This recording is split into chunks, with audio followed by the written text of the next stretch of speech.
we jump in to the land of Dawn. There we go. So we are going to see definitely a very aggressive movement here coming in from Blacklisht with Edward and Haji. Just looking for picks right off the bat. That's not even Wither level 2 yet. So, yeah. JP, I love the addition of Daddy JP. And we got to call him Daddy because he's a big daddy right now. Just add that, safety for Echo, especially in the early parts of the game. You know, I love that too, because looking at these basically tier 1 to tier 3 emblems there, one thing that I will say is both teams have this kind of mechanic. Like, when you have a Franco running the focusing mark, right, you land a hook, it's almost, early on, especially with the burst, it's almost an automatic kill. On the other side, when you have Ren and Jay using the Divine Judgment on this, it's almost the same concept, and it can actually work out really well. They have the, and the shared pick-off, I would say, from both sides. And I do want to talk about the emblem setups for the gold laners. Oheb with the tenacity, making sure that he is able to sustain some form of the poke damage coming out from the Bruno, because he has the better range, but there is a factor of closing gap here for the Bruno to be able to harass the Clint. Sensui, poke battle coming out from both junglers. Yeah, this is pre-level 3, pre-level 4 rather. This fight's happening right now from PC and Sensui obviously ready to go right at it. First early game, you can't really ignore this anymore like we did before in previous seasons. It really gives out so much reward for the team who gets it. That is a beautiful zone out there from Sanford. Renjay just can't make a move right now. Great hook, Daddy JP right there. Good damage coming in. And that's going to be first blood by Carl Peasy. Lamar just make that too. Starting off strong, it's going to be Echo. Great. Gets the actually 2 kills. First blood and the double hold off. There you go, more aggression here again, answered really quickly by Luck. Little overextension, but Echo recognizing the fact that Renegade was not level 4 yet. They did not have the Divine Judgment, and the benefit of having a Fragilist, you do not need to wait for level 4. Yeah. You just press hook, if it lands, we go on here. And Echo, they were poised to take out enemy heroes on the side of Blacklisht International, where Blacklisht was trying to wait for the level 4 of the Kaja. Love it, right? And at the same time, what I was going to say before we saw the response from Blacklisht International is the fact that Carl Peasy got that double. He's going to actually snowball and scale really well in this market alone, right? So that is already a threat jungle-wise, and you can see them playing around the little gold lead they have. And at the same time, right, you're expecting Echo to continue to build up momentum utilizing the Franco here, right? And this is a fact, ladies and gentlemen, a milestone. This is the 1,711th game, as our first ever game was back in May 12, 2018. That game was fantastic. Obviously, you guys. So right now, obviously, when all that's happening, Blacklisht has been doing some work of their own. It's only been 1 for 1, though. That seems to be 0 for 2 instead. Carl Peasy with another double kill. He's literally on a killing spree. Yes, literally 4-0, already dominating the early game with 4 kills. And the fact of the matter is, he has higher XP now versus Sensui, and the trade was worth it because Haji was taken out, and the only thing that they lost was JP. Roam for support, we can take that any day. Okay, as we take a look at how they're going with the items here, hold on. Oh, man. Benny Cutie just throwing out those balls non-stop right now. Sensui has to take shelter on the turret, deterring Echo from the attack. You saw the flicker coming out from Oheb. He knew that he had enough damage. Unfortunately, when he flickered, Bruno was a little out of range because he could have taken him out. That was the tenacity coming to work here for the clip. Fortunately, again, the range was not there. But again, Echo is just establishing dominance here. I really like the fact that Carmezy won with the Vulcan Essence first, making sure he has enough HP, higher HP in the bird when he closes the gap versus Blacklisht International. Now he also has Fury Hammer, which adds to the fact that he adds more damage because of physical penetration. Adds to the fact that there's also a focusing mark against the thing that we talked about earlier, adds 6% more damage. So Echo is piling up on damage in the early game.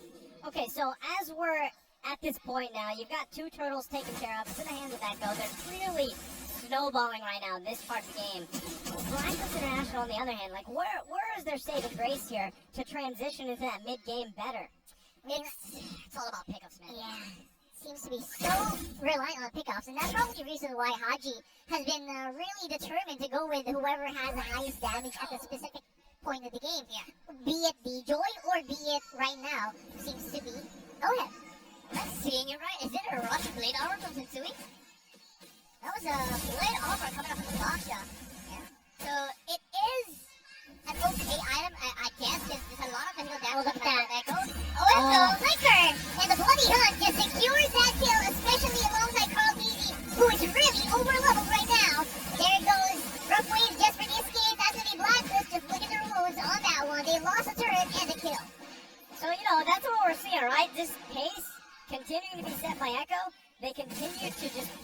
they can, especially in the parts of the lane. Look at this. I mean, they're forcing Blacklisht International back here.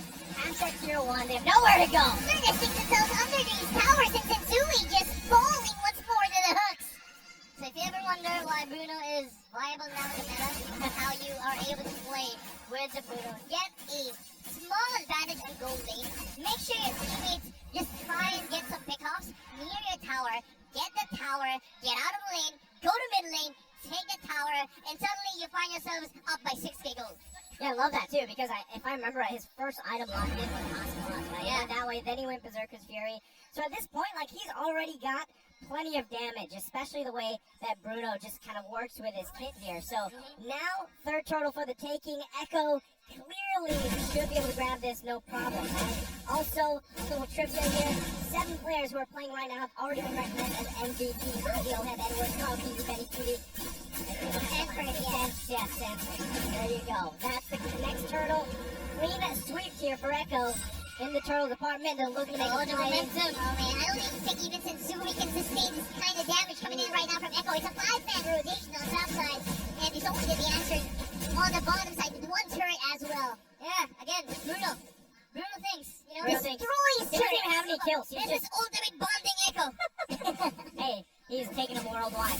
Literally, he's been able to do that in front of other countries. Now he's doing it in front of MVMC World Champions.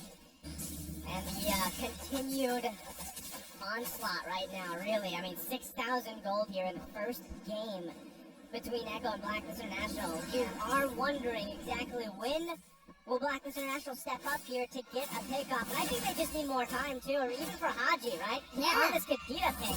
You really have to be able to find a pickoff with Oh, Renegade. speaking of pickoff, that might be it. But Carl Keezy's able to just out-sustain there. Wow. Edward just not having enough sustain to sustain that backline.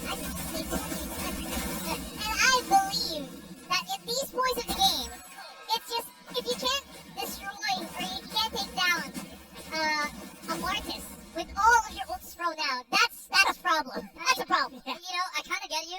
The reason why you said sustain so many times is Echo really just sustained. How did they sustain that damage off of Blacklisht International? And you saw how Echo positions themselves, right? Like the frontliners, they're not afraid to cross the boundaries of what Echo can go for. Like Sanford, Carl Keezy, always on our front line, making sure that there's enough space for Benecutie to work with. Yeah. He was like literally 10 miles away from Echo.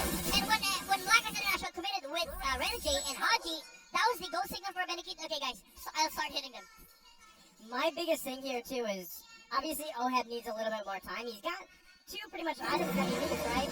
Endless Battle, Berserker's Fury, but still what you're seeing, like you guys mentioned, is these initiations, they're dragged out so long just because I think it is, again, Echo is so far ahead in terms of itemization, right? Yeah. So, especially that started on a double kill in the early game, and we knew that was not going to snowball out of control, and he continued to get kills until where he is today, or at this point, 6-0-1, and grabs him the Lord as well. And I kind of like what Echo is doing right now, especially with the Martis. Like, again, we talk about how they are just moving in front, making sure there's enough space for Benecutie, and also the itemization of Carl Keezy. He did not go for the greedy route, right? Like, he knows that there's enough damage on this lineup, and he doesn't need to double down. What he needs to do is add some layer of protection for their composition, and that is what's going to be able to allow Benecutie to play from behind the lines. Because what you just need to do here is slowly take out the towers, build up the gold momentum, and, suddenly you find yourselves again up by so much gold,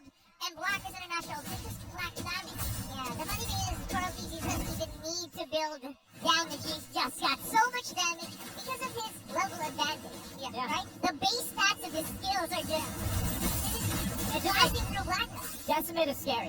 Especially like that's all he has to do. Like, he has to just sustain a lot of damage, be that front guy, and then decimate what he wants to, right? And as they put the pressure here on the top side of the base, oh no. there's a hole.